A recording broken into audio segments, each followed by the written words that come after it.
Bienvenue sur le podcast des catalyseurs engagés des organisations proposé par Andrea Di-Can.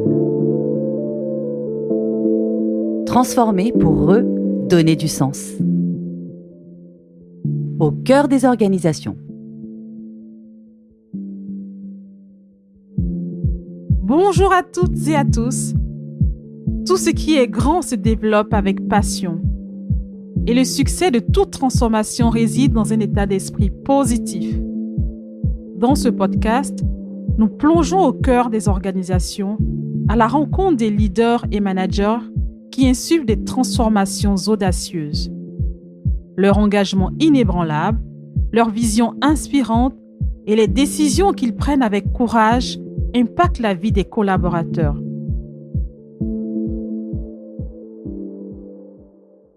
Je m'appelle Andrea Di-Can, je suis consultante en transformation des organisations et j'accompagne mes clients sur les projets qui touchent à l'organisation et à l'efficacité opérationnelle.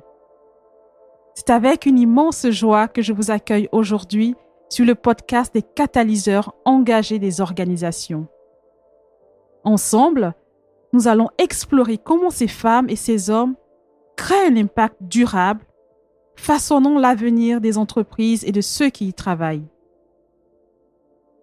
Si vous aimez le podcast et que vous souhaitez me soutenir dans ma démarche, je vous invite à vous abonner dès maintenant et à le partager avec votre communauté sur les réseaux sociaux.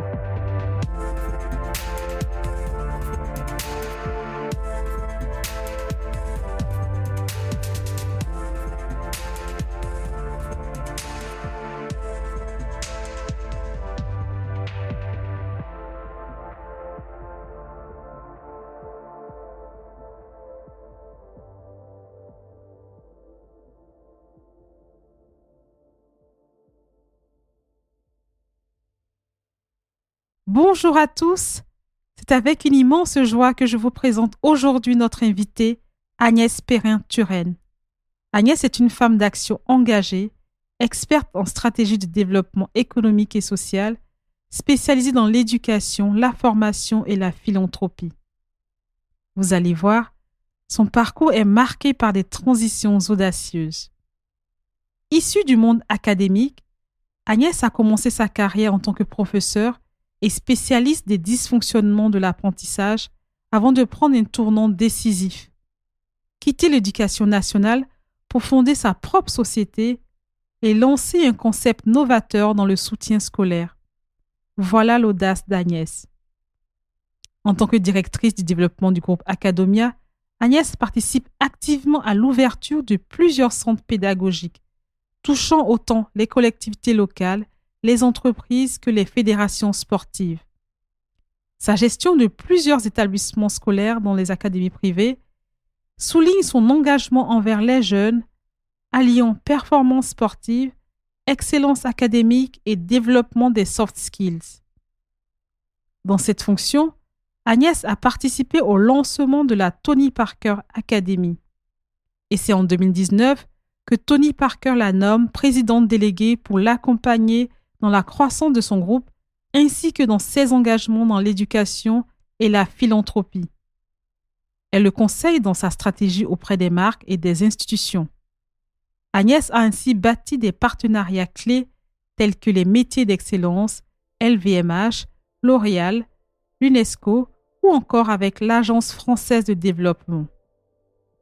Récompensée par l'Ordre national du mérite, Agnès nous partage avec passion son expérience et sa vision dans le podcast des catalyseurs engagés des organisations. Nous avons parlé d'audace, de l'importance de la transmission et de la confiance. Je vous partage ici quelques conseils d'Agnès. Captez très tôt les jeunes pour leur faire découvrir des nouveaux métiers. Ne pas casser les rêves des jeunes. Accepter le rêve, la passion, l'énergie. Toujours avoir l'équilibre dans le déséquilibre. Je vous souhaite une bonne écoute. Bonjour Agnès, comment vas-tu? Bonjour Andrea, je vais très bien et toi? Oui, très très bien. Et je suis absolument ravie d'être avec toi aujourd'hui pour le podcast des catalyseurs engagés des organisations. Ben, moi, je suis très, très ravie aussi d'abord de te retrouver et puis de partager ce moment avec toi. Oui, bah écoute, c'est vrai qu'on nous sommes rencontrés grâce à, donc c'est Élise, Raphaël et Béatrice de Kokoroé. La team Kokoroé, oui, absolument. Donc on vous fait un grand coucou dès le début de ce podcast, de cette conversation. Et tout de suite, nous allons commencer. Alors, je voulais juste comprendre un peu donc ton parcours, Agnès. Donc, tu as commencé en tant que prof et aujourd'hui, tu es engagée auprès de Tony Parker. Donc, explique-moi un peu ton parcours, ta carrière. Alors, comment on passe de prof, effectivement, à accompagner Tony Parker et sur des sujets, de philanthropie, d'investissement dans l'éducation et autres. Au départ, l'éducation, c'était une évidence. J'ai envie de dire, je suis presque née avec le biberon éducation dans la bouche pour des raisons personnelles, parce que justement, mon papa n'a pas pu avoir la chance de faire un long parcours à l'école. Il venait d'un milieu très, très modeste. Donc, il a été très tôt à l'usine pour apprendre un métier. Il a après fait un joli parcours parce qu'il a appris les cours du CNAM et il est devenu ingénieur et il a fait une grande carrière à la Tour Eiffel. C'était un grand modèle pour moi déjà. Mais c'est vrai que pour lui, pour sa fille chérie, on va dire, le plus beau métier du monde, c'était pas d'être astronaute ou d'être médecin ou autre, c'était vraiment d'être professeur. Donc j'ai baigné là-dedans, dans la méritocratie, dans la noblesse de l'école, de ce qu'on pouvait apporter. Donc je me suis pas posé de questions. D'accord. Et cette volonté vraiment de réussir et dans l'éducation, finalement, c'était... je te dis, c'était une évidence. Après, j'ai une prof aussi incroyable, une prof un peu rock, je me rappelle en année de 4e, très charismatique, qui là m'a dit, alors si c'est ça d'être prof, alors moi je veux y être tout de suite parce qu'elle était vraiment exceptionnelle, d'abord de look, elle était toute en noir, un peu une rockstar de l'enseignement. Je me suis dit, ça c'est génial, je vais être comme ça plus tard. Et donc voilà, je me suis engagée tout de suite pour faire des études d'histoire d'abord. D'accord. Donc, j'ai été prof d'histoire et puis je voulais très tôt comprendre. Souvent quand tu es dans l'enseignement, tu vas aller dans les classes supérieures. C'était un peu poussé par ça. Moi j'ai fait l'inverse. J'ai voulu toujours comprendre pourquoi ça coinçait. Les jeunes ne retenaient pas ce qu'on leur transmettait. Donc j'ai repassé le concours de professeur des écoles. Très bien. J'ai été enseignante en classe de cours préparatoire. J'ai absolument adoré parce que je façonnais les élèves un peu à ma façon. J'ai l'impression d'être absolument très importante pour eux et pour leurs parents. J'adore comment tu le dis parce qu'on sent vraiment la passion de transmettre. Ouais, et puis du coup, je me suis formée sur tout ce qui était les dysfonctionnements de l'apprentissage. J'ai eu des enfants autistes, des enfants en situation de handicap. Voilà, j'ai toujours creusé un peu le pourquoi du comment, on va dire. D'accord. Et j'ai fait ça de manière tout à fait passionnée pendant plus de 10 ans, en étant aussi chef d'établissement. Et puis à un moment, je me suis dit, mais je vais plus tard, quand je serai vieille, je vais pas pouvoir être aussi passionnée. Donc, il faut que je fasse autre chose. D'accord. Et donc là, après 10 ans dans l'éducation en tant que prof, qu'est-ce qui se passe ? Alors, il y a une raison personnelle aussi, envie de voir d'autres horizons. Mais en fait, ce que je ne savais pas plus jeune, c'est que j'avais une fibre entrepreneuriale très marquée, que j'avais mis même pas sous cloche, mais c'était pas évident pour moi. Mais en fait, je me suis dit, moi, je veux monter ma boîte, je veux monter mon entreprise à moi. Et je vais être responsable de tout, en fait. Je veux tout faire. De A à Z. Voilà, exactement. Donc, presque sur un coup de tête, même si quand même j'embarquais plus ou moins ma famille, mes enfants dans l'aventure, au moins dans leur acceptation, eh bien, je me suis dit, voilà, j'ai très bien fait ça. Enfin, je le crois. En tous les cas, je l'ai fait avec passion.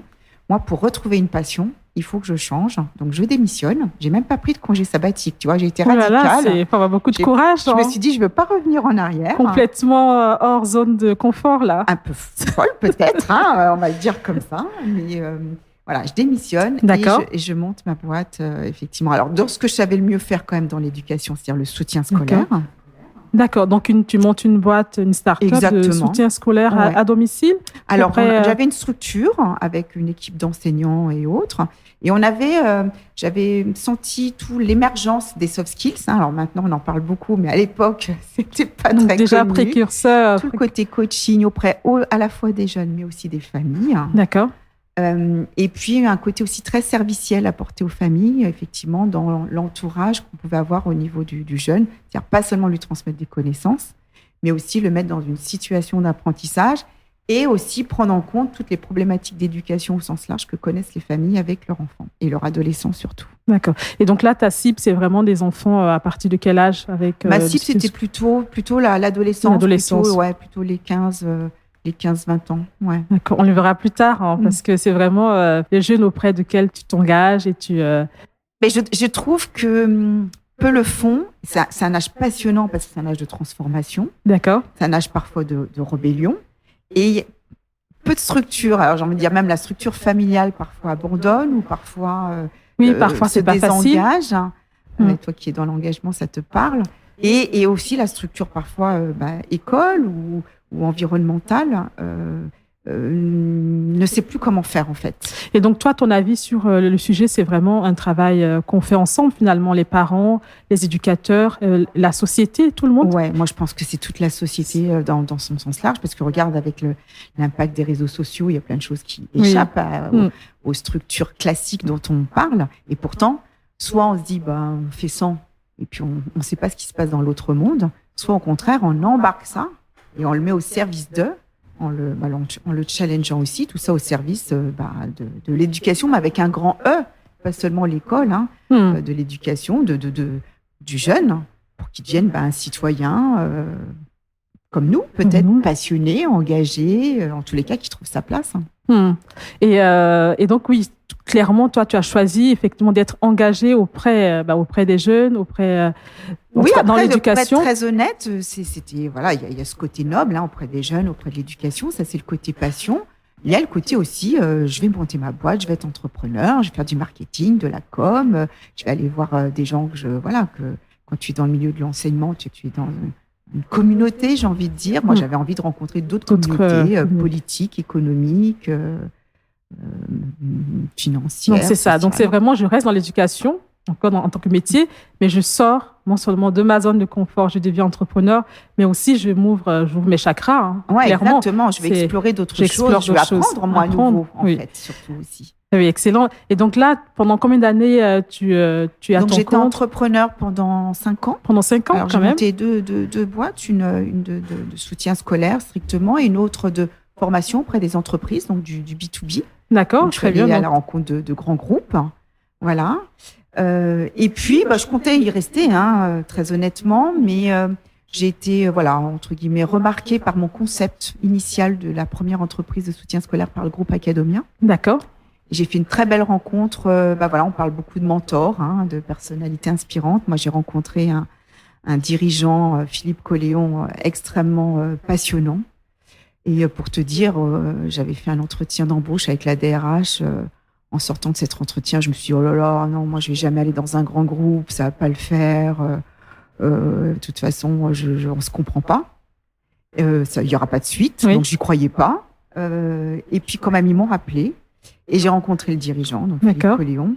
Et là, vraiment, gros coup de cœur. Et c'était plus un entretien d'embauche, c'était une discussion, un peu comme avec toi, de refaire le monde, de se donner quand même des objectifs, parce que pour le coup, là, j'ai été recrutée par le groupe. Mais c'était une question de vision, de sens, de valeur, et puis de trouver après quoi faire à l'intérieur. Et en même temps, avec ton parcours, avec ce que tu as fait déjà, il ne prenait pas trop de risques, on verra plus tard, mais voilà.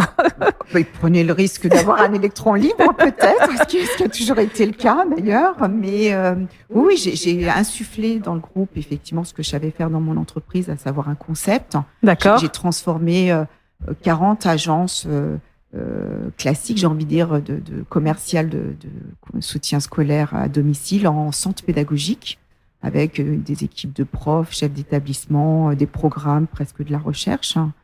Donc, j'ai avec un concept qui s'appelait les atouts de la réussite. Voilà, on l'a insufflé, on l'a développé dans le groupe Academia. Donc, j'ai fait ça plusieurs années, une sorte de directrice d'exploitation. D'accord. Et donc, ton périmètre, c'était quoi ton périmètre? Le périmètre, il était vraiment d'abord de transformer, puis ensuite d'accompagner, de développer ces centres. Voilà, dans le groupe. Et puis, en deuxième partie, je me suis rendu compte que l'offre Academia à destination de B2C, en fait, elle pouvait être aussi à destination de B2B. Quand je dis je, c'est évidemment avec les équipes, avec toute la force du groupe, mais aussi, encore une fois, avec un dirigeant qui était toujours très à vouloir aller de l'avant et à faire confiance et à me donner la chance de pouvoir m'exprimer. D'accord, oui, qui donnait de l'impulsion. Oui, puis, absolument. Et donc, je suis allée à la rencontre de grands groupes, des territoires aussi, d'accord. Et du monde du sport que je ne connaissais pas du tout. Andrea, je ne suis pas ultra sportive. Non, je ne connaissais pas du tout. Ça m'a passionnée. Et du coup, j'ai insufflé l'exploitation de l'offre Academia vers le B2B, jusqu'à monter des établissements scolaires dans des centres de formation, dans des académies ou auprès de fédérations. Voilà. D'accord. Et donc, mais c'était tout nouveau. Comment tu as réussi à impulser cette transformation, Alors justement, là, quand tu as la puissance d'un groupe, tu te rends compte que c'est quand même beaucoup plus facile. L'Academia, c'est comme pour le soutien scolaire, c'est comme l'iPhone pour le téléphone. Ben oui, fait, non, mais je sais. Et donc, la petite histoire, quand j'étais étudiante, j'ai donné des cours via Academia. C'est bon dans le CV. Pendant 4-5 ans, j'ai adoré. Oui. Ouais, c'est toujours la ligne Academia. C'est ça, Academia, et j'ai adoré. Bon, je préparais les étudiants au bac. Donc, mes élèves de première et terminale en maths et en physique. C'est un groupe très attachant par sa personnalité et puis par son sens de l'engagement. Et donc, oui, je ne connaissais pas du tout cet univers-là, et surtout pas celui du sport. Après, c'est le réseau que tu crées, les belles rencontres, tu es poussé par le groupe, tu as des idées, tu vas toujours plus loin. D'accord. Et voilà. Oui, génial. Et donc, oui, tu arrives, tu transformes Academia avec ton équipe. On ne fait jamais seul, je suis bien d'accord, et merci de la précision. Et donc, tu découvres le monde du sport. Et qu'est-ce qui se passe quelques années après ? Dans ce monde du sport, je te dis, tu fais des rencontres de sportifs, de dirigeants, de marques aussi, de grands groupes, parce qu'il y a beaucoup de sponsoring. Oui. Donc, tu es avec Thales, tu es avec Orange, tu es avec ces grands groupes dans le sport. Et puis, en fait, j'étais sur un projet avec une agence de conseil aussi. Il y a beaucoup d'agences de conseil. Pour un projet, pour un club de football, pour monter une école dans le centre de formation. Ça ne se fait pas. Mon boss n'a pas envie d'investir, le projet ne se fait pas, mais moi j'aimais bien.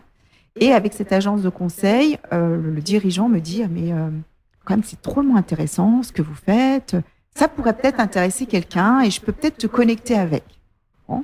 Et ce quelqu'un, c'est Tony Parker. Tony Parker. Et moi, excellent. Quand je commence à dire « oh, j'ai peut-être rencontré Tony Parker », alors tu sais, j'ai des copains au contraire très sportifs qui me disent « ah non, mais alors là, franchement, c'est donner de la bonne nourriture à un cochon parce que tu connais rien. » Et puis voilà, tu parleras pas basket avec Tony Parker. Il y a un côté fantasme autour de Tony. Ah ben, c'est sûr. C'est une personne géniale et très accessible, mais il y avait vraiment un fantasme Tony Parker. Il y a un peu le reste du monde et Tony Parker. On est d'accord. Et bon, je l'ai fait de manière très naturelle et simple, même pas peur. Donc effectivement, j'ai rencontré d'abord ses équipes dans un premier temps, et puis très rapidement Tony. On a matché, parce que tout ça, c'est une question de feeling, alors surtout avec lui. Et puis, j'ai senti son engagement et puis le fait qu'il n'avait pas trop de connaissances dans moi, ce que je connaissais bien pour le coup. Donc l'éducation. De sa confiance, exactement. Et je lui ai dit, écoute, je sens que c'est un peu ton bébé, là, ton académie. Moi et mes équipes, on va d'abord faire les choses bien. Je m'y engage. Et puis, j'aurai un regard toujours précis, attentionné. Je t'en ferai part de ce qui va et de ce qui ne va pas. Enfin, de mon point de vue, après, tu vois. En toute transparence. Toute transparence, en toute honnêteté. Voilà, il a bien aimé ce côté-là, qui correspond à ma personnalité aussi, quitte à dire parfois des choses pas aimables ou pas faciles, pas toujours évident. Mais au moins avec des mots clairs, et puis tout de suite, la base est... La confiance. La base, la confiance. La confiance, l'engagement, la sincérité. Donc, je l'ai fait à l'intérieur d'Academia, jusqu'à parfois même, une fois, je me rappelle, défendre un dossier un peu contre mon groupe, mais pour plutôt soutenir Tony, mais parce que c'était tout simplement juste. C'était une histoire administrative pour pas aller plus loin que ça. Mais voilà, c'était juste d'être comme ça. Donc, je lui ai dit, écoute, il faut faire comme ça. Ça sera. D'accord. Et donc, qu'est-ce qui se passe, juste pour nos auditrices, pour comprendre, c'est que tu gères l'académie de Tony Parker, mais depuis Academia, de l'intérieur? Alors, au départ, on a monté son établissement scolaire et on a accompagné aussi l'écriture du concept. D'accord. Donc, avec la casquette avec mes Academia. Absolument, oui. D'accord. Après, il m'avait déjà sollicité un peu pour me dire, ça serait bien que tu me rejoignes. Moi, j'avais dit non. J'avais un joli poste. J'étais au CODIR et au COMEX d'Academia. J'avais ma zone de confort, pour le coup. Une équipe que j'adorais, qui m'adorait. On était très créatifs. Et je ne l'envisageais pas, vraiment. Et puis, quand même, j'avais un plafond de verre. Je commençais un petit peu à m'ennuyer. Ça, c'est mon problème. Andrea, dès que je m'ennuie, c'est mauvais signe. Et puis, il y a eu le Covid aussi qui a marqué. Mais voilà, oui, on en parlera. Donc, tout le monde. 2019. On est en 2019. Et là, qu'est-ce qui se passe? Là, j'échange avec Tony en visio. Mais oui, c'était le monde en visio. Exactement. Et puis, il me dit, non, mais tu te rappelles, on avait dit que ça serait bien que...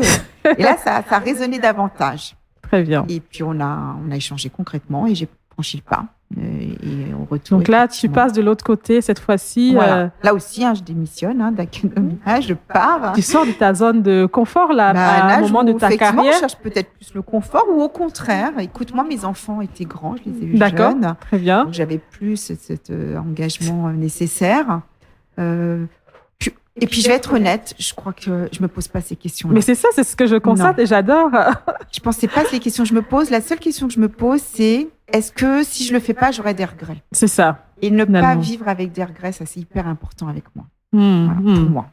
Donc, à un moment, c'est pas une question d'âge, c'est pas une question de confort, c'est pas une question même matérielle. Et pire que ça, c'est peut-être quand je suis en zone un peu fragile, voire de fragilité possible, c'est peut-être là où je vais y aller carrément. Oui, on va en parler parce que je sais que tu as, en discutant, Agnès, tu as une citation où tu dis toujours avoir l'équilibre dans le déséquilibre. Ouais, j'ai eu je me rends compte que j'étais pas formatée comme ça. Pour faire court, j'étais une bonne élève. J'ai eu des parents unis, adorables, qui m'ont toujours fait confiance. J'avais tout pour rester comme j'étais, en fait. Et comme le déséquilibre ne venait pas à moi, en fait, je l'ai insufflé.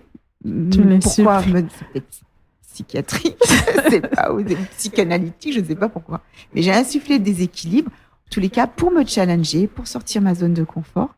Mais par contre, j'ai jamais senti le déséquilibre, même dans des périodes compliquées, parce que l'entrepreneuriat, il y a des hauts et des bas, tout n'est pas facile. Là, on plaisante, mais il y a eu des moments très difficiles même. Mais j'ai toujours senti en moi la colonne vertébrale qui ferait que d'abord je rebondirais ou qui ferait que ça ne mettait pas en cause le fondamental en fait. Mais du coup, ça m'a obligée ou permis à chaque fois de recréer de nouveaux déséquilibres quand j'étais à nouveau en zone de confort, sans peur. Oui, et ça résume bien aussi ton leitmotiv, je dirais, d'être toujours en équilibre dans ton déséquilibre. Et donc, j'imagine aujourd'hui, donc avec tous les jeunes que tu as accompagnés, quel est ton avis là-dessus aujourd'hui? Est-ce que tu penses que les jeunes, par rapport à le fait de se laisser aussi être en déséquilibre, est-ce qu'il y a quelque chose là à comprendre? Alors, j'ai peur de dire des banalités, mais moi, j'ai eu mes enfants jeunes. J'avais l'impression d'être encore très connectée à eux et de dire que je les comprends et ils me comprennent encore. Et c'est vrai que c'est quand même une génération où je trouve, moi, qui sont finalement pas si durs avec nous et avec la génération de mes parents, parce qu'on leur laisse quand même un monde compliqué, pour pas dire dans un état pas terrible. Et je trouve qu'ils pourraient nous en vouloir. D'accord. Ils nous en veulent pas tant que ça. Ils sont quand même curieux, créatifs. Eux, ils se tournent vraiment délibérément vers l'entrepreneuriat. Mais je trouve que la vie est de plus en plus compliquée, sophistiquée, avec des influences les réseaux sociaux en couche perpétuelle, et que justement cette notion d'équilibre, c'est important qu'ils la trouvent parce qu'elle peut leur échapper. Parce qu'il faut puiser à l'intérieur de soi-même. Parce que je vois aujourd'hui, nous sommes beaucoup influencés par les réseaux sociaux, par il faut toujours montrer. Par le court terme, la mode, la tendance, l'influence même de personnes, de sa propre communauté, sans même parler des réseaux, mais il faut être comme ses copains, comme sa communauté, tout ça. Et se construire avec parfois un modèle de famille explosé, avec un modèle éducatif aussi compliqué, dans lequel ils ne veulent pas complètement rentrer, avec les fantasmes de personnalités inspirantes, mais aussi le fantasme aussi de moi je veux pas rentrer chez Total Energy parce que moi je veux monter ma boîte et je veux être libre, etc. Bon, Oui. c'est pas facile en termes de construction. Donc il faut coûte que coûte, et je pense qu'on ne peut pas y arriver seul en termes de structure. Il faut qu'il y ait une forme d'entourage, un petit peu de cordon autour d'eux. C'est très important, l'entourage, Qu'ils y arrivent. soit l'entourage familial, amical. Ouais. Ben, le sport aussi, même, c'est important, les associations. On en parlera un peu plus tard, mais oui, effectivement, le sport comme moyen pour un jeune, ou pour tout le monde d'ailleurs, pas que les jeunes, mais de pouvoir garder ce lien avec les autres et puis se construire aussi. Bah, tu vois bien, justement, pour y revenir, pendant le Covid, c'était hyper important, ça a été vital, en fait, effectivement. Ouais. Ce jeune, il est le réceptacle de plein de choses. Il est le réceptacle de sa famille familiale aussi. Oui. Il est le réceptacle de ses amis, de ses passions sportives ou artistiques, par exemple. Réceptacle aussi de son évolution physiologique, psychologique. Et qu'en fait, pour bien réussir et accompagner un jeune, qu'il soit en difficulté ou pas, il faut prendre en compte l'ensemble. Ça ne veut pas dire qu'il faut intervenir. On n'est pas psychologue, on n'est pas entraîneur, coach, sportif. Mais quand même, il faut en tenir compte. Et plus toutes ces sphères vont communiquer entre elles dans l'intérêt du projet du jeune, et plus on sera efficient. D'accord, même à la fois pour l'école, surtout pour dans l'école, pour le parcours, le projet du jeune. Pour sa réussite et son épanouissement. Parce que quid de la réussite s'il n'y a pas épanouissement personnel et confiance en soi? Non, c'est un point important. Aujourd'hui, on en parle beaucoup plus qu'il y a quelques années, de la confiance en soi, de travailler les soft skills. Absolument, oui, c'est très important. Et là, c'est aussi le regard un peu sur d'autres systèmes d'éducation qui permet aussi de questionner et d'enrichir le nôtre. Tout à fait. Et donc, on va venir à Tony Parker. Donc, effectivement, 2019, te voilà, tu rejoins Tony Parker pour faire son quoi? Groupe, parce qu'il a un groupe avec différents dirigeants pour ses secteurs d'activité. C'est assez joli. Ce que je peux raconter, c'est que je lui ai dit, écoute, j'ai une vie professionnelle avant, j'en aurais peut-être même une après toi. Excellent. Moi, en tous les cas, je m'engage auprès de toi. Et ça, c'est important. Parce que ça reprend mes valeurs familiales, tu vois. De l'engagement. Je ne suis pas dépendante de toi, même si c'est mon boss, mais je m'engage auprès de toi. Moi, j'ai mis beaucoup de force. Et tu vois, j'ai même j'ai voulu un symbole quand j'ai signé mon contrat avec lui. Parce que voilà, il peut s'acheter beaucoup de choses et il peut rencontrer plein de personnalités. Mais j'ai voulu un symbole qui intronisait mon engagement. Justement, je lui ai offert un morceau de Tour Eiffel. Ah, c'est super mignon, ça, dis donc. Tu vois, la filiation par rapport à mon papa, tu vois, et je lui ai expliqué cette histoire-là qui m'a formée. Et du coup, de manière très symbolique, voilà, il a un morceau de Tour Eiffel transmis par moi, qui signait mon engagement, au-delà d'être un engagement financier et professionnel, d'avoir effectivement quelque chose de symbolique qui nous unit. C'est hyper touchant finalement. Il a été touché, je dois dire, et moi c'était important pour moi. Ouais. Et comment ça s'est fait? Pourquoi il t'a choisi finalement, Agnès? Parce que pourquoi toi? Faudrait lui demander, parce que je lui dis, t'es sûre? Je suis une femme, je suis une petite blonde, je suis vieille. Je vais carrément dire, je suis vieille. Je me sens pas vieille pourtant, quand tu me connais. Oui. Je suis déborde d'énergie et d'envie. Mais je lui ai quand même dit ça pour le challenger un peu. Je lui ai dit, t'es sûre, Et il m'a dit, mais oui, au contraire. Je pense qu'il était content d'avoir une personne vraiment avec une expertise et des compétences affirmées, qui venait d'un univers justement qu'il ne connaissait pas bien et surtout qui vient pas de son écosystème, parce que Tony travaille beaucoup avec sa famille, avec ses proches, avec ses amis. Et c'est normal parce qu'il a besoin de confiance, il a besoin de loyauté. Moi, je viens vraiment de l'extérieur. Alors, cette confiance, on se l'a autorisée, il l'a créée.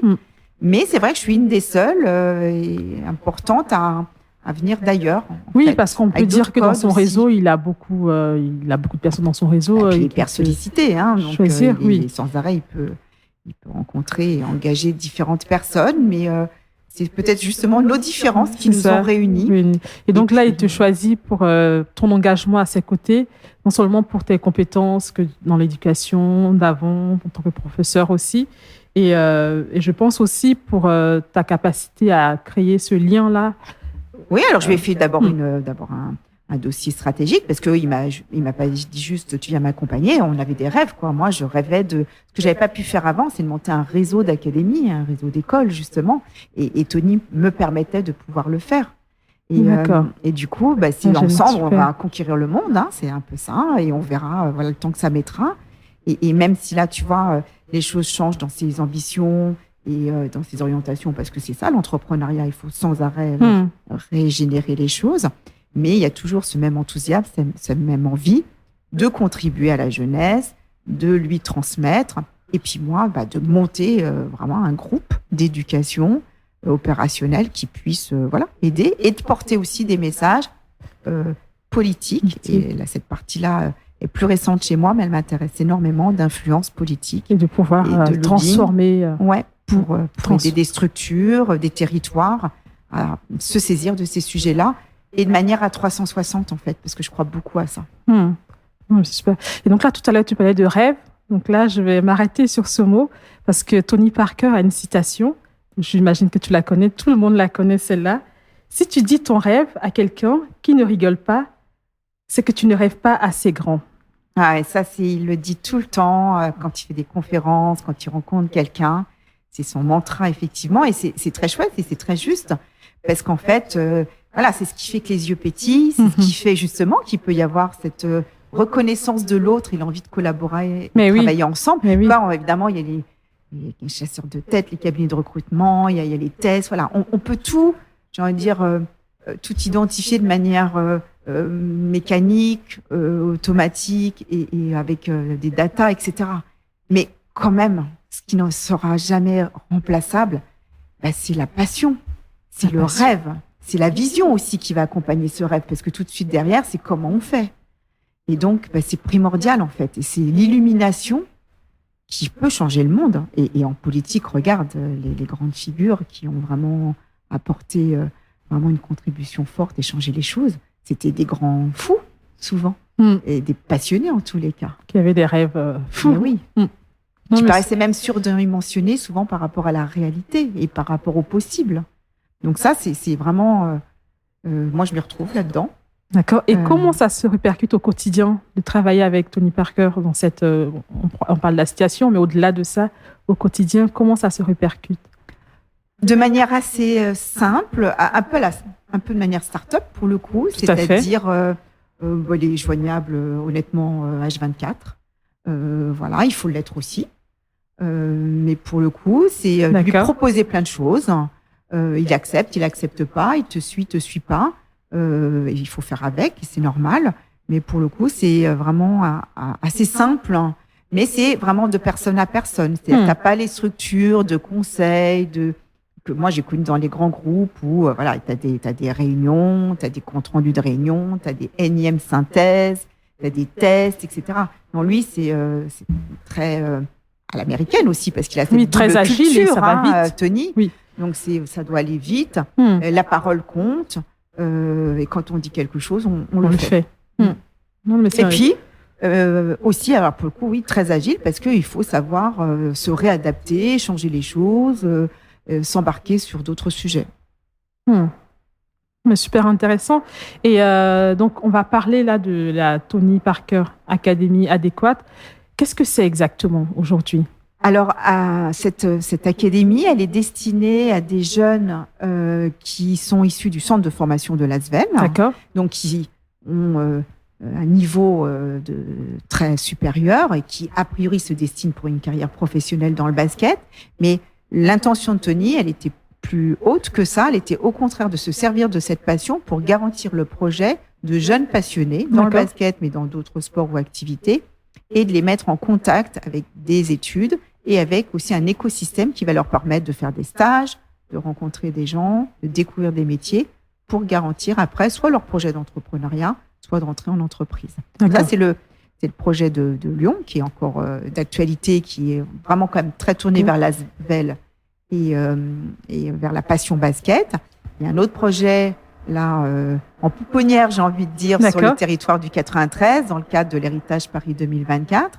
Et puis on a des réflexions aussi sur d'autres opportunités. que voilà, moi, je peux, sur lesquels je peux accompagner Tony, mais que je peux porter aussi moi de manière indépendante, parce que je reste profondément entrepreneur et c'est toute la liberté aussi qu'il donne, c'est de pouvoir à la fois continuer à ses côtés ou parfois effectivement aussi de laisser la liberté d'entreprendre avec un réseau qu'on s'est constitué, des opportunités qui s'offrent. Donc là, moi, j'ai à nouveau remonté mon entreprise. D'accord. Pour redevenir pleinement entrepreneur, conseiller Tony sur certains sujets, l'accompagner sur certaines opportunités et aussi créer, répondre aux miennes. Et donc, je voulais juste revenir sur, donc à Lyon, l'idée de cette académie avec Tony Parker, c'est de permettre à des jeunes de pouvoir allier leur passion et un métier. Hein. C'est bien oui, ça, tu as bien compris, parce qu'évidemment, on nous a souvent dit c'est un centre de formation basket. Quand on s'appelle Tony Parker, ça semble tellement évident. Non, c'était beaucoup plus intéressant que ça, plus sophistiqué, j'ai envie de dire. C'est de se dire qu'on soit sportif de haut niveau ou tout simplement passionné, cette passion doit être au service d'un projet. Alors, certains d'entre eux vont réussir dans le sport et j'ai envie de dire le projet s'impose de lui-même, mais finalement très peu. Et donc, c'est plutôt de s'occuper de tous les autres qui n'auront pas de carrière professionnelle dans le sport et surtout d'ouvrir les possibles. C'est pas parce qu'on fait du sport intensif qu'on doit nécessairement être coach, entraîneur ou dirigeant de club. D'accord, on peut faire plein de choses. Et justement, il y a un tel développement de soft skills sur le leadership, le collaboratif, la résilience, la motivation, l'ambition, etc., que ce sont des profils très intéressants et qu'il faut accompagner pour qu'ils se donnent, qu'ils s'autorisent d'autres choix possibles. Et en plus, ça va être des super talents pour les entreprises. D'accord, donc finalement, oui, c'est de les préparer au monde du travail pour que si jamais la carrière, donc, ça peut être donc du basket ou la carrière pro. Passion en général, même art, même musical, mais qu'effectivement, ils en fassent quelque chose. Et qu'ils soient prêts pour le monde du travail. Exactement, parce que c'est tout un écosystème où nos partenaires, il y a une sorte d'incubateur finalement, non pas start-up, mais un incubateur éducatif. D'accord. Où tous nos partenaires sont là pour proposer des stages, faire découvrir les métiers, impulser aussi. Oui, c'est ça, parce qu'il y a des partenariats avec d'autres. Oui, on a des partenariats avec le groupe Adidas, LVMH, L'Oréal, le groupe Nures, le groupe Adéquat, qui est Nemer et partenaire principal. Donc, c'est vraiment tout un écosystème qui fait que le jeune est très tôt confronté à des métiers, à des connaissances, à des contacts. On sait que le réseau, c'est hyper important. Donc, on amène le réseau, j'ai envie de dire, là où ils étudient. D'accord, donc de belles entreprises qui apportent aussi... puis aussi toutes les entreprises PME, ETI locales, parce qu'on parle toujours des grands groupes, ils sont hyper importants, d'une part parce qu'ils contribuent à une solidarité par le biais de bourses, mais aussi, il y a tout l'écosystème local qui est important pour intégrer les jeunes dans des entreprises, dans des métiers. Et puis, c'est aussi leur donner, pourquoi pas, l'impulsion de l'entrepreneuriat. Il y en a beaucoup qui ont envie d'être influenceurs, il y en a qui ont envie de faire des podcasts, comme toi, Andrea, et bien d'autres choses.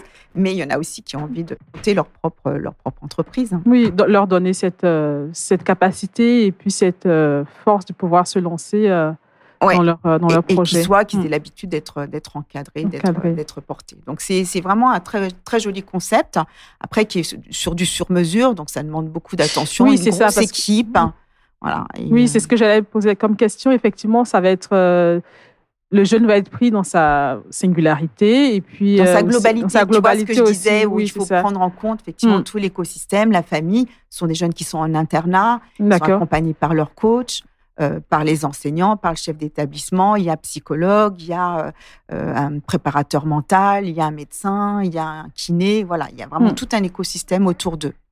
Très bien, merci beaucoup Agnès. Et je voulais aussi, une petite question, c'est de savoir, est-ce que tu peux nous partager une expérience qui a été pour toi impactante, que ce soit dans le suivi, l'ouverture des établissements, et comment est-ce que tu adaptes aussi, on adapte donc, dans ton parcours et les besoins en termes pour que les jeunes puissent être à même de répondre aux besoins du marché, de la demande, des entreprises.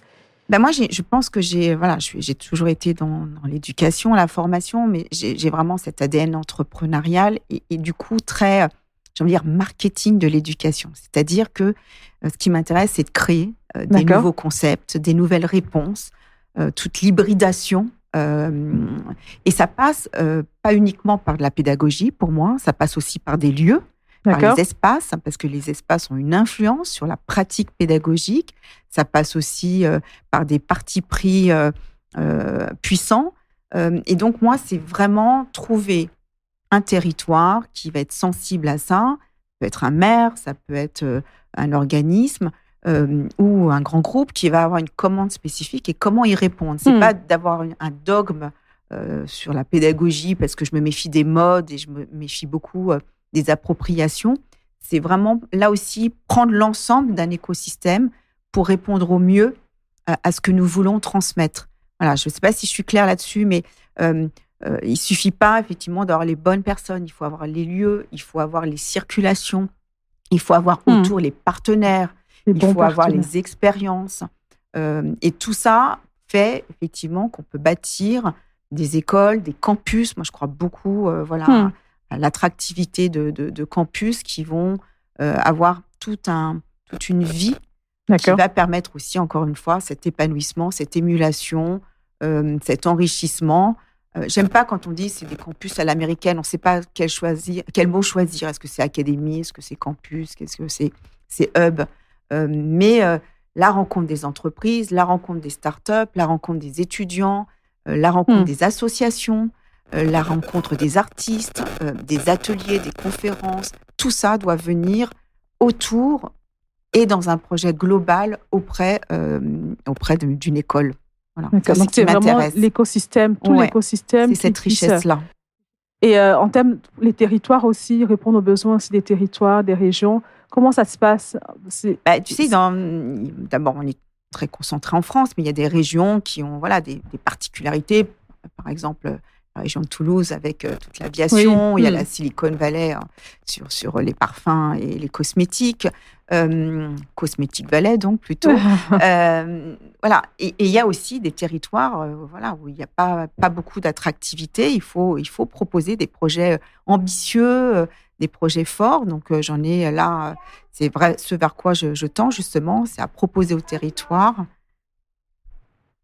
Tu vois, là, pour mon projet dans le 93, évidemment, les Jeux Olympiques transforment et impulsent énormément d'énergie et de changements, aussi bien sur les transports que sur les bâtiments, etc. Mais il faut aussi que l'école suive, justement, et avec différentes propositions. Donc, il y a les écoles existantes, mais comme il y a un afflux de population et comme il y a un afflux aussi de populations différentes, il faut aussi que l'école s'adapte et ait d'autres propositions, que ce soit des écoles bilingues, que ce soit des écoles avec du sport, que ce soit des écoles avec de la formation qui correspondent aux entreprises qui sont déjà installées et celles aussi qui vont s'installer. Donc, c'est vraiment étudier tout cet écosystème et puis trouver effectivement ce qui est en capacité de répondre aux besoins.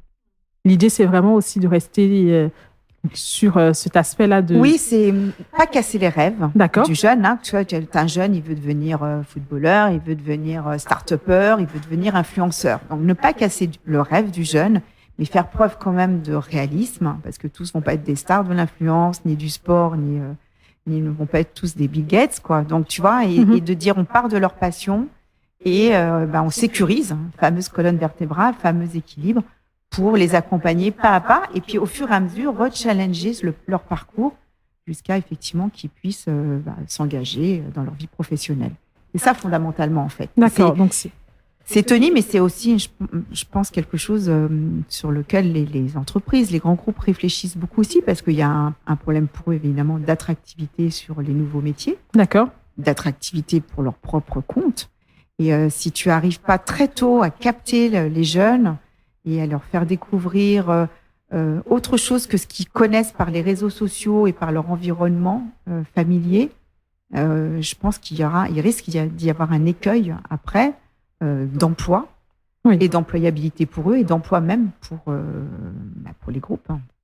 Donc l'idée de Tony Parker, c'est vraiment d'accompagner les jeunes passionnés. D'accompagner les projets. Les projets de ces jeunes qui sont passionnés à la fois, peu importe leur domaine finalement, que ce soit l'entrepreneuriat, mais qui font du sport aussi ou d'autres activités. Le sport, on a fait les échecs, tu vois, mais c'est en fait, c'est un vecteur, encore une fois, c'est la passion. C'est prends ta passion, c'est déjà génial d'avoir une passion, on prend ta passion et on en fait quelque D'accord. chose. Donc, tu disais donc les échecs aussi, donc sport, qui est donc le basket, j'imagine, et les échecs aussi, c'est ça? Oui, vous avez, mais ça peut être... oui, ça peut être aussi tout simplement que le jeune ait un projet personnel. D'accord.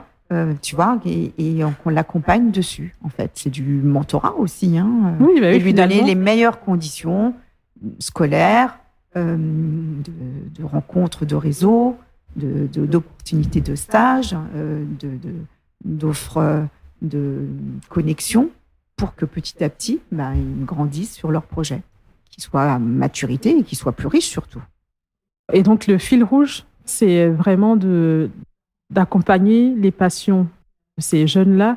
Et derrière, quel est donc, Tony Parker, quel est son... Lui, c'est un rôle modèle aussi. Enfin, je veux dire, il permet d'ouvrir plein de portes, donc de rencontrer plein de... J'imagine de bien, faire des partenariats avec plein de groupes. Bon, ça, c'est la structure. Mais au-delà de ça, c'est un rôle modèle pour les jeunes. Et puis lui-même, il aurait pu se contenter d'être sportif. Et puis après, une carrière... post-sportive, j'ai envie de dire. Oui, prendre sa retraite quelque part. Et voilà, pas trop se créer de difficultés. Il a choisi d'être un businessman. Il a choisi différents secteurs d'activité, de passion, parce que dans son groupe, effectivement, ce qui est le point commun, ce sont ses passions. Donc aussi bien le sport, mais aussi le vin, mais aussi tout ce qui concerne l'entertainment, qui concerne aussi l'investissement dans les startups. Il se refuse rien. Et donc, c'est aussi un rôle modèle par rapport à ça, c'est ce qu'on disait.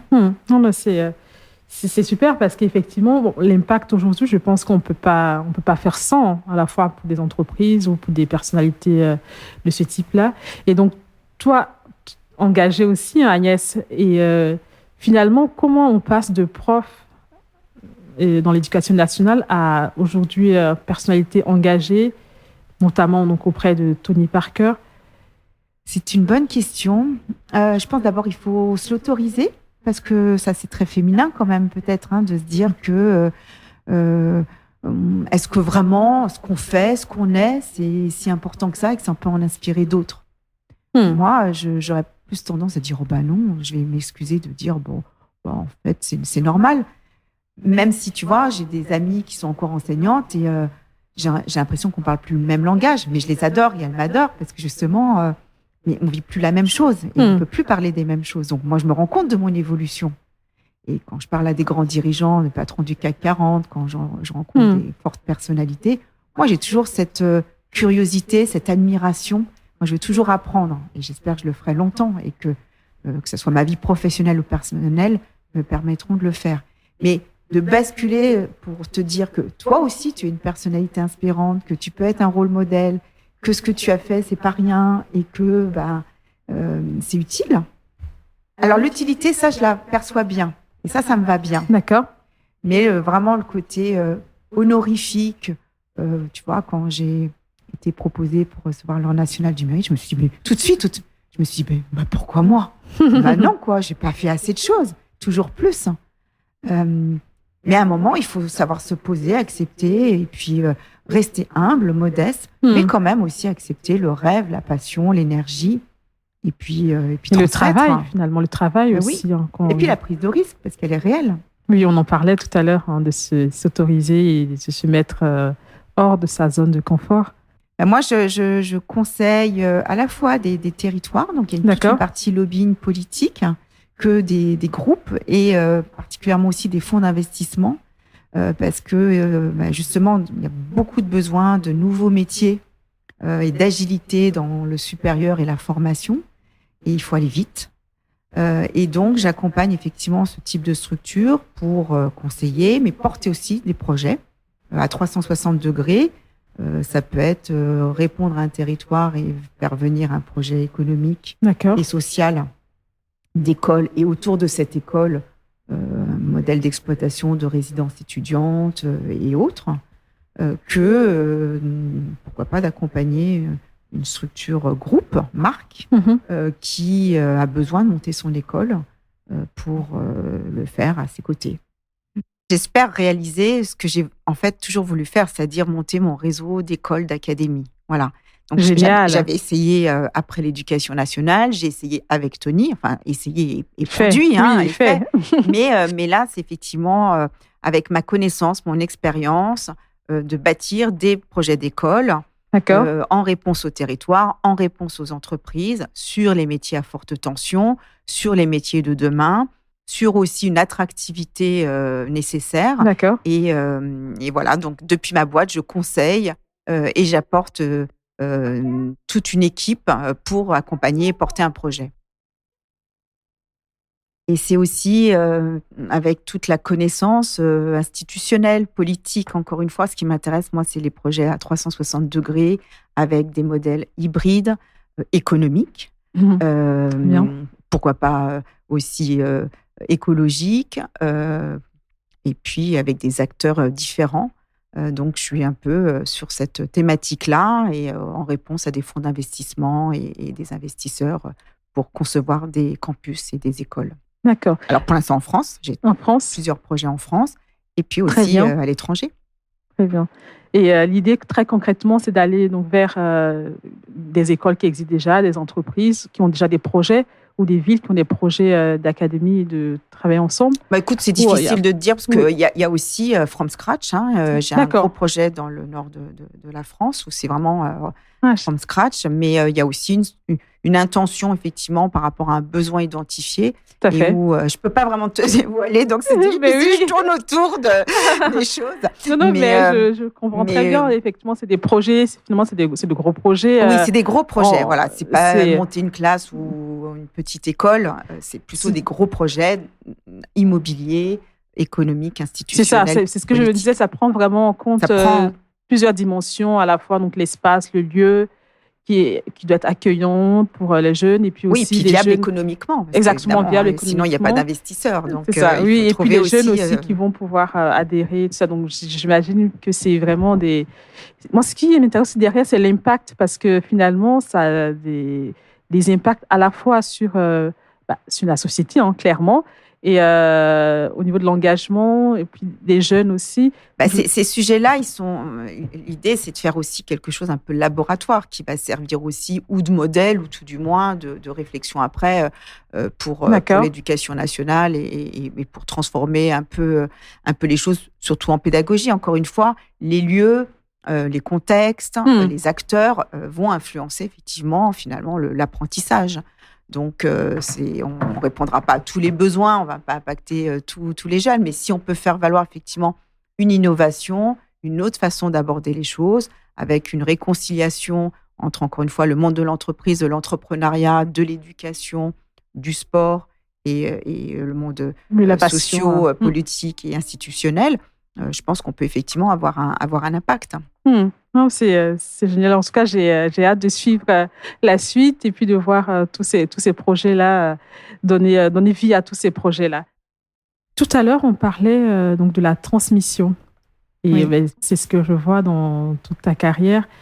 Quel regard tu portes sur la transmission aujourd'hui, à la fois que ce soit aux jeunes, hein, mais de manière globale?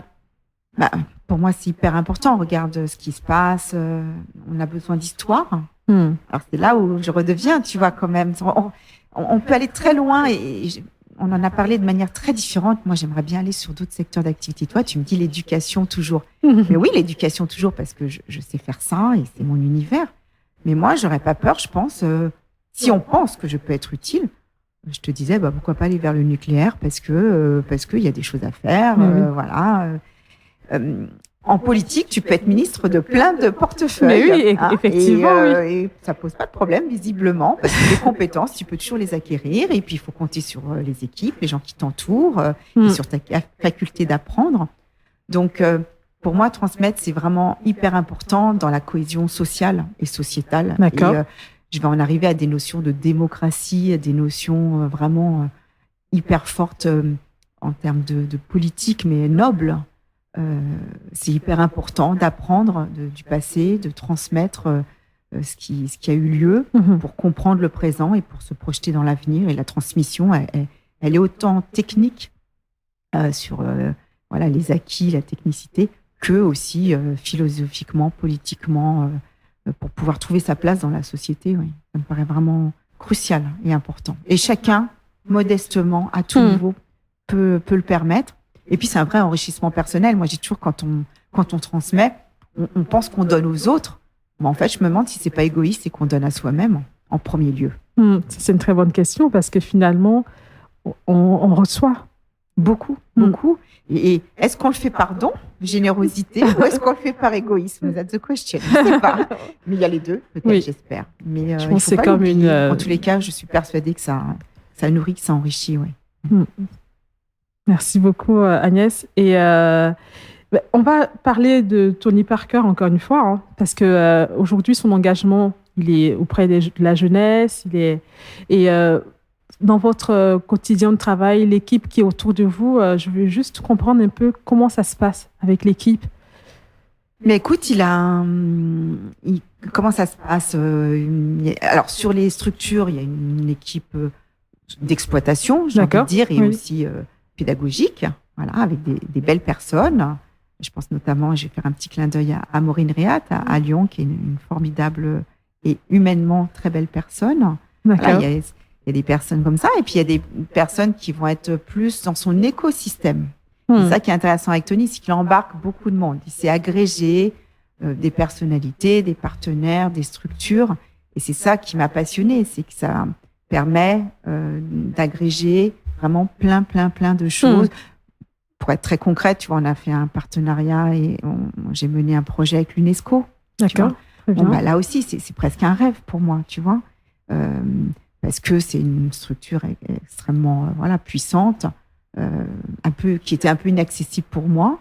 Et du coup, collaborer, de réfléchir, de contribuer aussi à leurs propres problématiques, c'était passionnant. Donc, il y a ce qui est réel du groupe de Tony Parker, et il y a aussi de bénéficier de tout un écosystème qui lui appartient et auquel, moi, j'avoue, j'ai aussi contribué parce que j'ai amené, LVMH, il en rêvait. Bon, je dois dire que je lui ai amené par les métiers d'excellence, fait de rencontres, et on a fait un très joli partenariat avec les métiers d'excellence. Donc, c'est aussi, il ne faut pas renier ce que tu peux lui apporter. C'est important, oui, de reconnaître aussi tes compétences. Oui, celles des équipes et celles de chacun dans ce développement autour de lui et pour lui. Très bien. Et je vois aussi, il y a pas mal de notions de liens, de créer des liens. Finalement, c'est ce que tu fais aussi. Oui, je suis très réseau.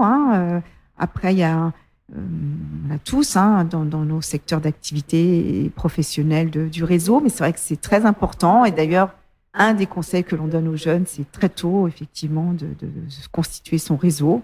Et c'est à ça que sert parfois des écoles reconnues. On sait bien on achète parfois le réseau quand tu fais une grande école. Pour des jeunes qui n'ont pas les moyens, ils peuvent le faire peut-être par d'autres biais.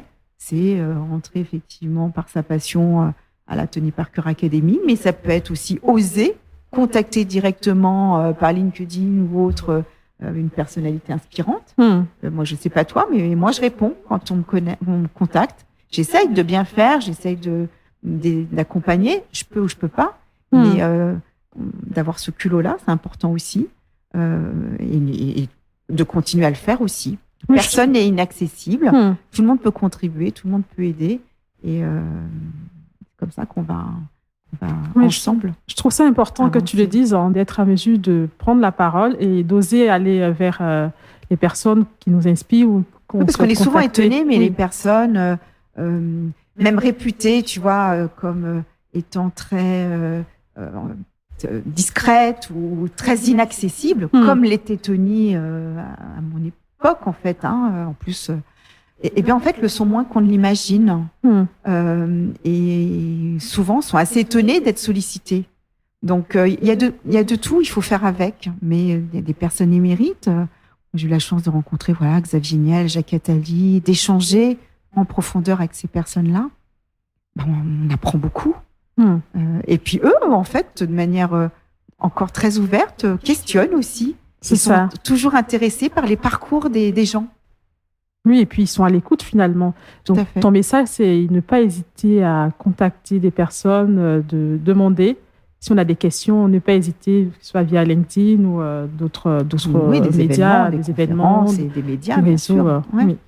Et je voulais qu'on revienne à la partie donc impact, donc éducation et sport, avec que ce soit avec la Tony Parker Academy, avec Tony Parker ou toi tes actions. Je voulais comprendre l'enjeu aujourd'hui sociétal que nous avons avec que ce soit la partie donc inclusion handicap, promotion des filles aussi dans le sport. Beaucoup, je sais qu'il y a pas mal. Je voulais qu'on vienne un peu sur cette partie-là, que tu m'expliques un peu comment ça se décline.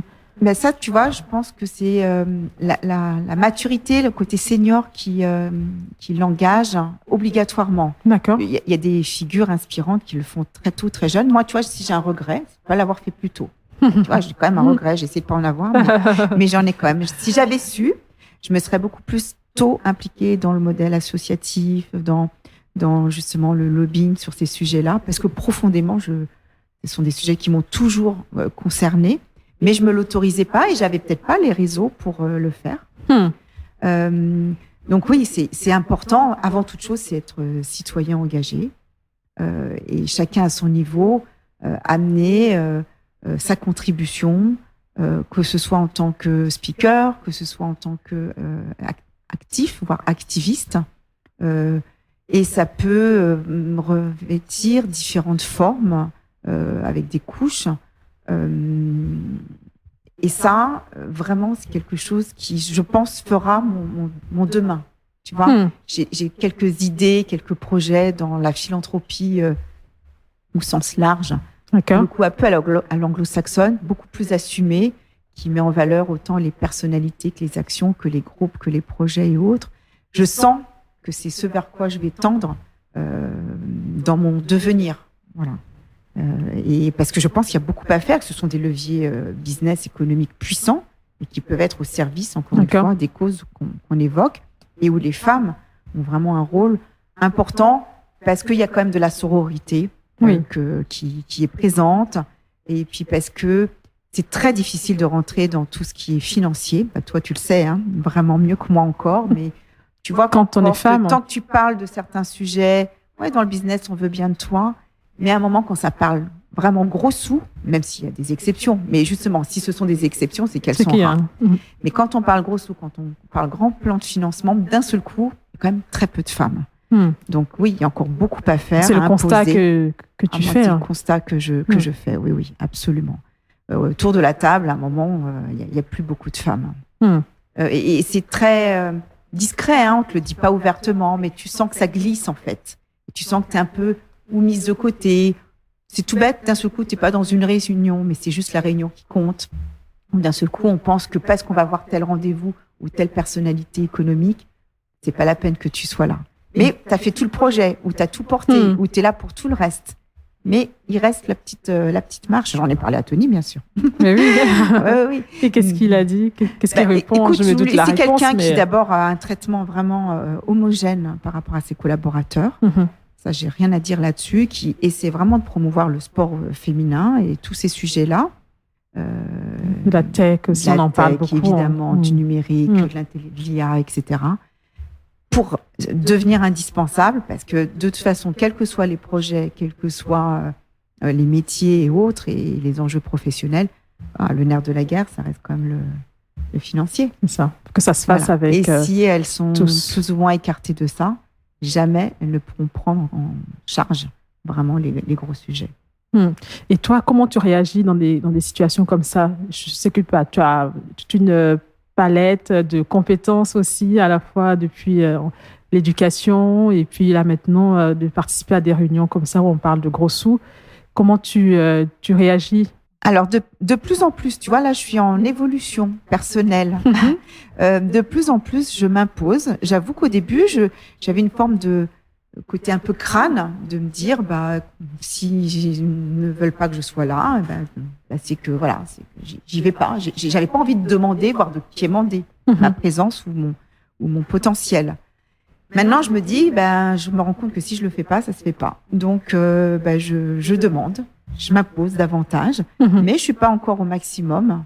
Je regarde mes copines aussi, là, tu vois, qui s'imposent peut-être davantage, qui me poussent pour le faire, mais c'est pas naturel chez moi. D'accord. Autant quand je suis en zone d'inconfort et quand il faut conquérir des univers ou des marchés, voilà, j'ai un côté un peu conquérante. autant j'ai aussi du mal à devoir m'imposer, parce que pour moi, ça devrait être le cas, ça devrait être naturel. Voilà. Oui, mais en même temps, effectivement, finalement, si on le dit pas... Si tu forces pas le trait, si tu le dis pas, si tu le réclames pas, c'est là tout.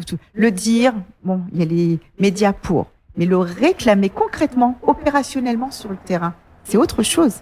Parce que on a plein de médias, de conférences, il y a plein d'associations qui promeuvent ça. Mais sur le terrain, concrètement, quand toi, tu es à ta réunion, quand toi, tu as un rendez-vous, quand toi, tu dois contacter quelqu'un, là, pour le coup, c'est plus difficile. Oui, c'est le constat que tu fais. Hein. Parce qu'aujourd'hui, il y a aussi, peut-être aussi, on ne s'autorise pas. On en revient à ça aussi.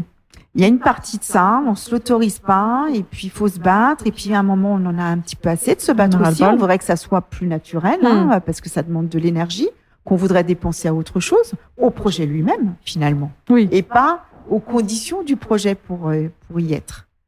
Mais bon, moi, je suis optimiste, les choses changent, je fais confiance à mes pairs jeunes et dynamiques, et surtout extrêmement compétentes et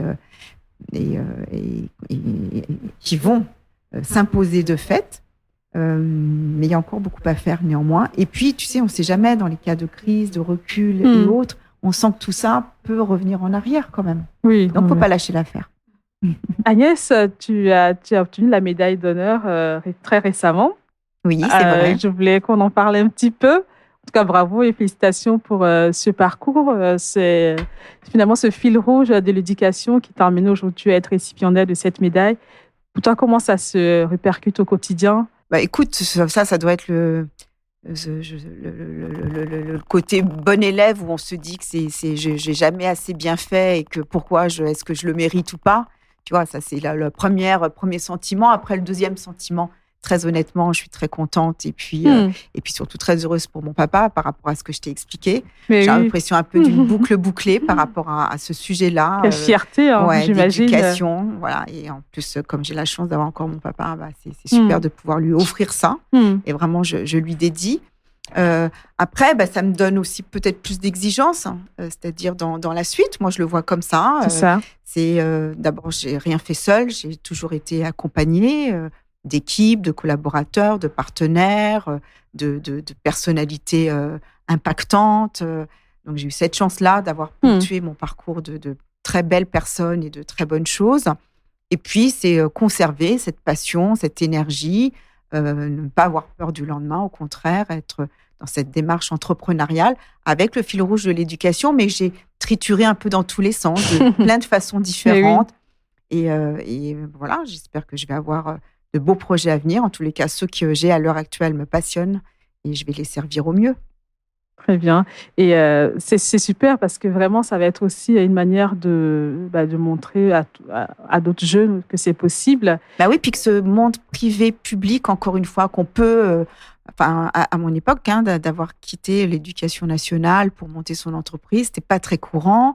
Après, de rentrer dans un grand groupe qui était limite, opposable à l'éducation nationale, c'était pas super. Ensuite, d'aller avec une figure extraordinaire, pourquoi ? Moi, à chaque fois, j'ai eu quand même des questionnements de l'extérieur, mais est-ce que c'était bien, pas bien, avec une sorte de jugement ? Moi, j'ai tracé ma route, mon chemin.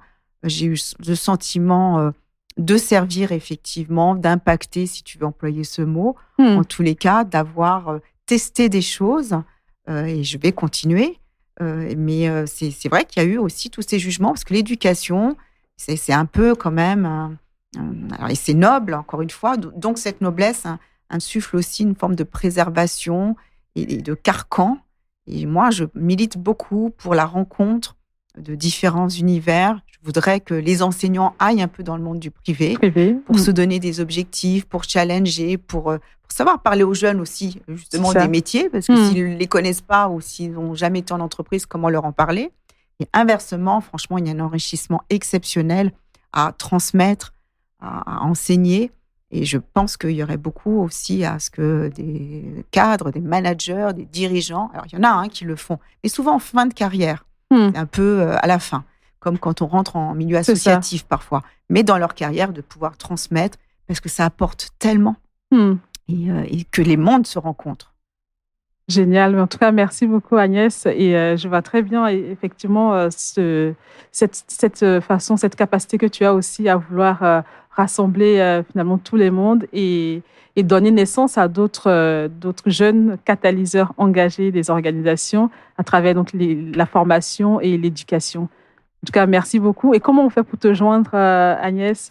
Écoute, d'abord, on peut se rencontrer à certains événements, à certaines conférences, comme c'est arrivé pour nous deux. Tout à Et puis, fait. j'ai mon LinkedIn. Normalement, on devrait me trouver facilement. Bon, très bien. En tout cas, merci beaucoup, Agnès, pour cette Merci, Andrea. conversation. C'était super sympa. Bon, à bientôt. Au revoir. Au revoir.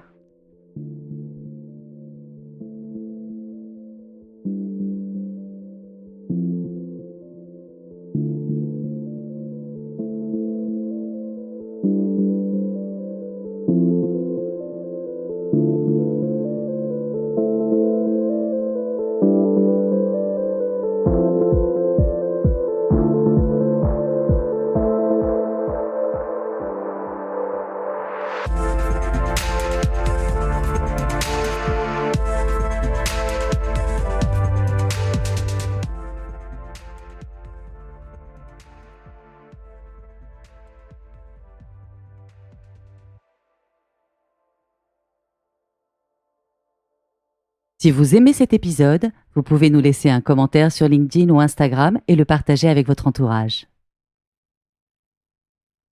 Si vous souhaitez sponsoriser le podcast des catalyseurs engagés des organisations ou nous proposer un partenariat, contactez-nous via le formulaire.